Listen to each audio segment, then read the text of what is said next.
Patrick McNeil back here with you at the intermission, joined now by Lorne Webster, one of the contributors to Station Nation, a blog that covers the St. John Sea Dogs. Somewhat independent, somewhat tied in with the team. We've had Lorne on the broadcast before. Lorne, what do you see as the expectations for this St. John team? A lot of youth, but a lot of talent.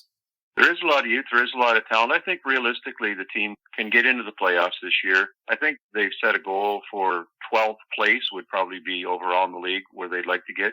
If they can get to even 14 and get the youth some practical experience in the playoff, that would be considered a successful year from our perspective. This is a young team on the ice in terms of the players. We also have a young coach as well, Josh Dixon. He's had 2 seasons at the helm, obviously not successful in terms of results on the ice, but there wasn't a lot of expectation. Do you see a lot of pressure on him this season? Do we see him grow as a coach? I think there's a little bit more expectation. Josh would have been on the record recently saying that last year was complete tear down and rebuild. The focus was on individual success and trying to build this young core. But this year they're into what they call the first end of the build or rebuild to prepare for the future. There's a little bit of pressure on Josh, but I would say not any more than a typical coach in any one of the teams in the league this year. I always like to look at what teams are doing off the ice, too. An interesting situation earlier this week, we see General Manager Trevor Georgie goes on to a Sea Dogs message board that is in no way affiliated with the team and does a little bit of a Q&A. How do you feel that went from your perspective? Are fans positive on that?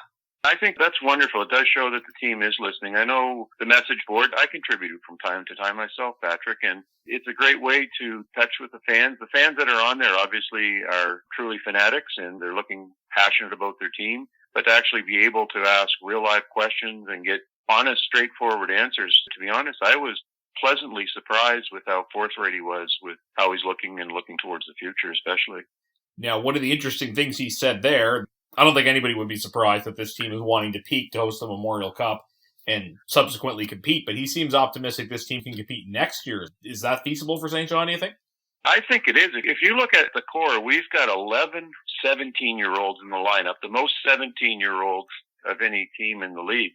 They're just going to continue to get increasingly better. If you look at Jeremy Poirier specifically, he's ranked early first round. And then to add into that, William Villeneuve, who last year as number 2 drafted player had a very rough season. But what most people didn't know was that he was suffering from mono from last year and rarely missed a game, but you could tell that he didn't quite have that zip. This year, he's taken his game to a whole new level. Add in guys like Dawson Stairs, Josh Lawrence, Brady Burns.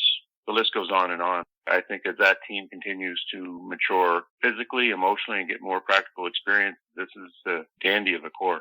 Touched on a lot of the names there. The stat that pops out is St. John has 7 players that were ranked in the top 40 going into the 2018 draft. But supplementing those names, some interesting free agents coming in this year, in particular in nets with Noah Patno and also Matt Gould. Tell us a little bit about the group that St. John acquired in the offseason.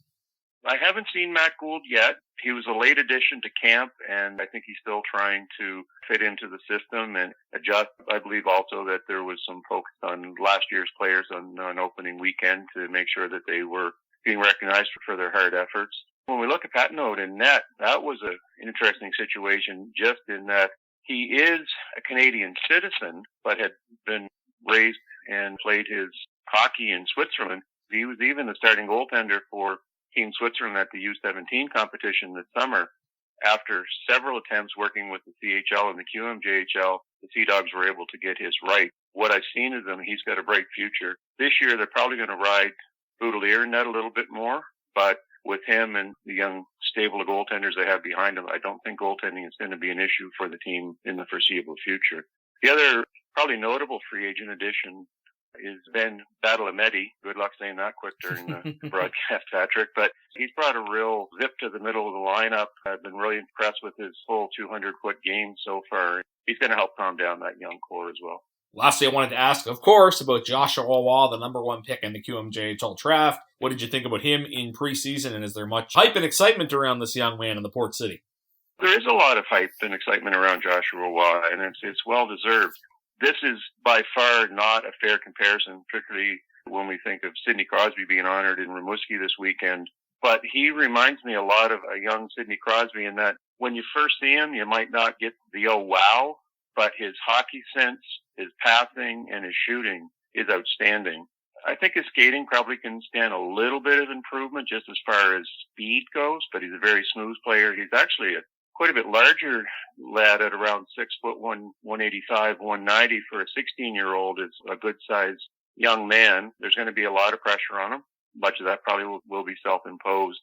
It's going to take him, I would suspect, probably until Christmas to get really comfortable with the league and the pace of the league, but I think he's going to get opportunity on the power play, and he'll put up what I'm going to consider to be reasonable statistics this year, but next year, look out. I think he's just going to be frighteningly good. Well, fans will be curious to see his production throughout the league. Great insight on everything in St. John. Lorne, thanks for telling us all about it. Okay, thank you, Patrick. That's Lorne Webster, contributor to the Station Nation blog in St. John. You're listening to The Intermission, Eagles and the Sea Dogs here at Center 200.